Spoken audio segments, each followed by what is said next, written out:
on that thing then. Yeah. I say, I mean medication. No, I'm just need a beating. All right, good morning, guys. It's Sunday morning, bit early. I decided I want to get up and hit the studio and get this information out to you guys. Really like to thank everybody that subscribed and commented on my videos, because I think that Belgrave College is, revolutionizing ways that we are applying for schools, specifically for international students.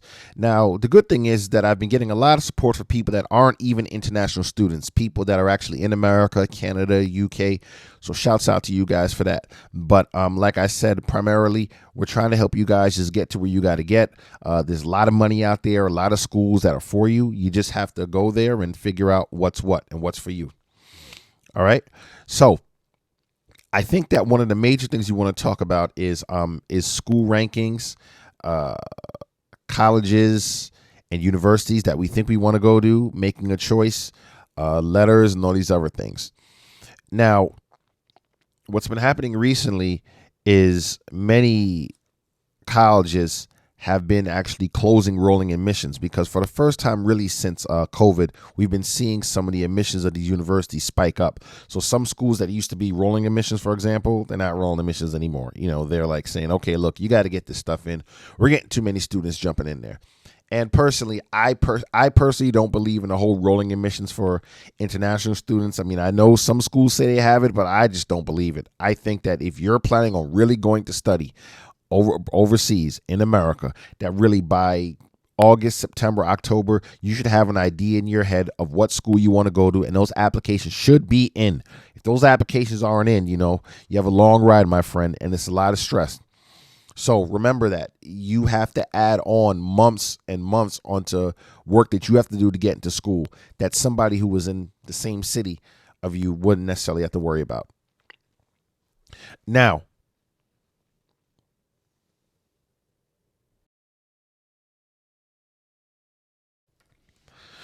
ranking. I've done a lot of videos and a lot of shorts about ranking. And basically, I do it because the people want to hear it, even though I tell them that, it doesn't mean everything. But people still want to hear what rank. Like, you'll tell somebody, do what you want to do. Yeah, I understand. But what number is this here? All right, so we're going to get into ranking like this. Some of you students are excellent students. Some of you are good students. Some of you are average students. Okay. I always say, look at the schools that you want to go to and see what the typical average student gets that would go to that school. Like, what are they looking for? What SAT scores they're looking for? What grades you're looking for? And we have to start being realistic to figure out, are we even fitting into that category? So if you're a C student, you have no business looking at Harvard. I'm keeping it real. Are there schools for C students? Yes, there are. You can go there and do okay and be perfectly fine. But if you think that with a C or D's or F's or missing schools, you think that you're going to survive in a Princeton or a Harvard or a Duke, I don't know what you're thinking, but it's crazy. All right. So this is what I mean when I say realistic schools. And this is why that list is so important, because you're making that list of 15 schools. All right. Essentially, you want to make a list of schools that you have a chance of getting into, but you want to have a few that are kind of a reach. You always want to have, we call safety schools that we know we're going to get into, so we put them down there. Then we have the mid-range schools where it's kind of like yay or nay, we're not exactly sure. All right, you want to have that list. Your list is going to be different than somebody else's list. If this guy got a 4.0 and he has all sorts of awards and things like that, Harvard, Duke, Stanford, Yale, these schools are in his range. Now, maybe you didn't have that experience. Your experience might be a bit lower. Okay, it's no problem. There are other schools that are there for you. And if you're even lower than that, there are schools there. The question is, what do you do when you get there? What are you going to do when you get there? Are you going to complete the work? Because I've seen students come to school, go to these schools with great grades out of high school, and they didn't do too great. All right. So it all depends on how hard you want to work and what you want to do. That's really what it's all about. What are you trying to do? All right. So everyone's list is going to be different.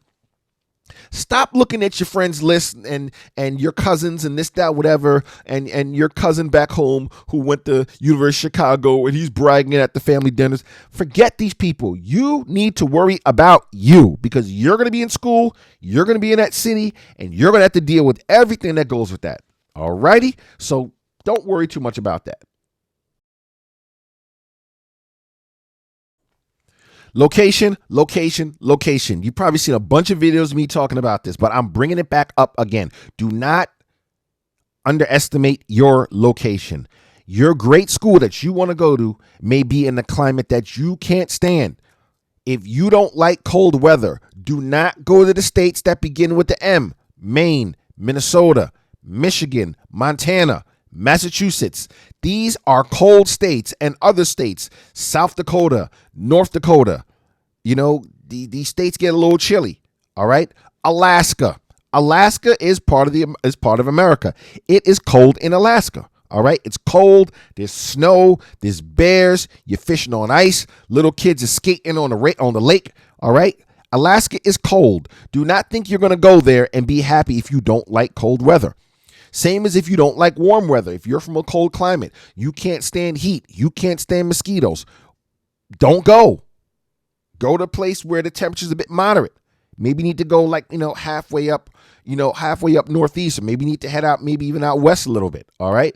So it's important that you look at all these factors before you go there. Second, check out the city of these schools. Google is your friend. Go to Google, go to Wikipedia, check out and see what's up with this city. Not just that.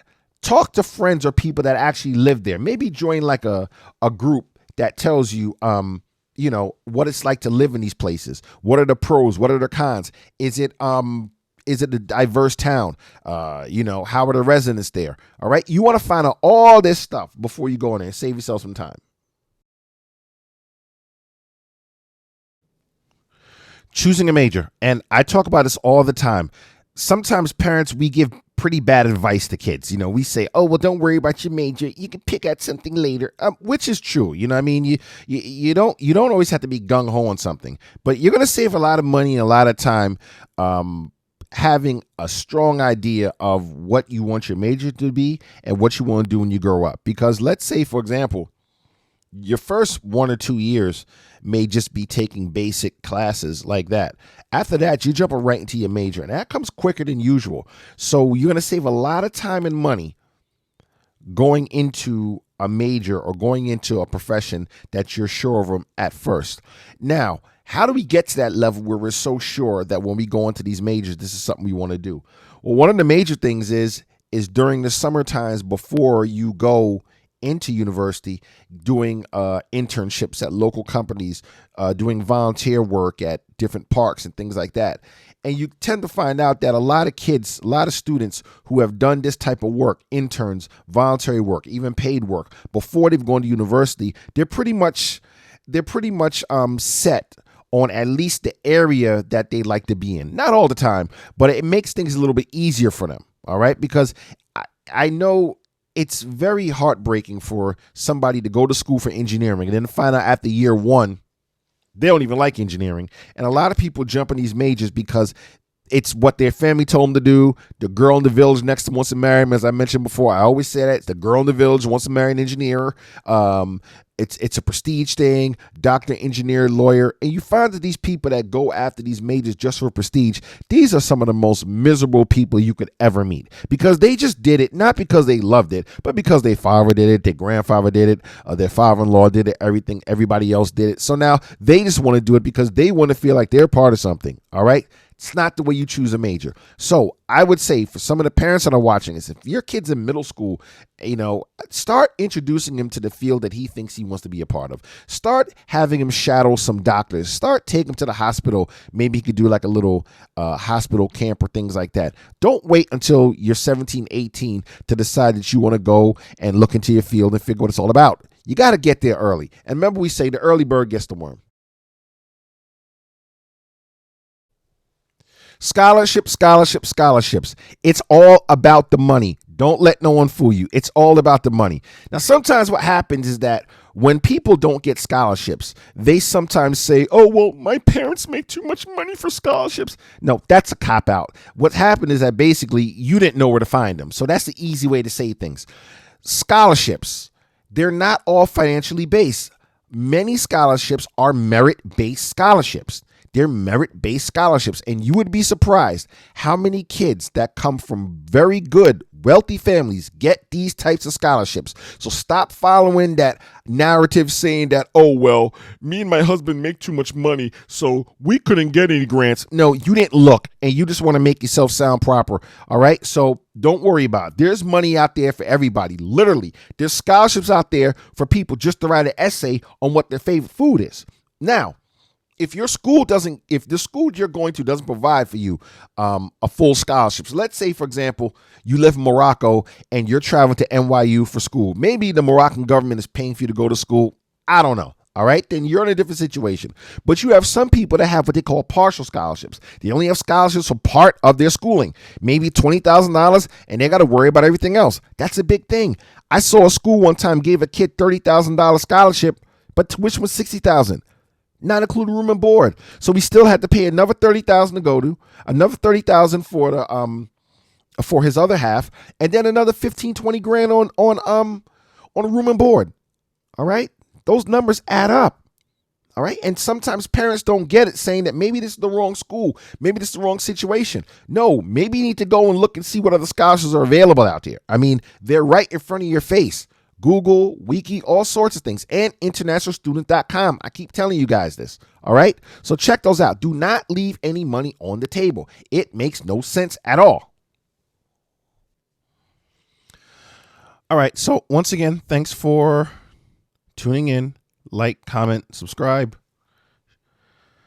On the bottom, questions, comments, short speeches. Let me know what you think about this. And like I said, we're going to keep putting these things out, keep putting these videos out, until you guys really get it. We're stretching into August right now, and we have a lot of work to do for the next coming months. So I really don't want you guys to lose focus. Do not lose focus, because what can happen is that once you start losing focus and you stray away from your program, then you're going to end up coming into some problems. As an international student, you do have to understand that your time frames are different than somebody who is already in America. It's going to be a bit difficult. You got to keep these things moving. So, you have to worry about things like passports, visas, and all this other stuff. So you have to be on point with this stuff. All right. The earlier you start, the better. This is why I even give my sessions for kids that are like in middle school, because that's really where it starts, like middle school, even before then. Some of the parents is on it, they're already on it, but others, they're not. So we'll work on that.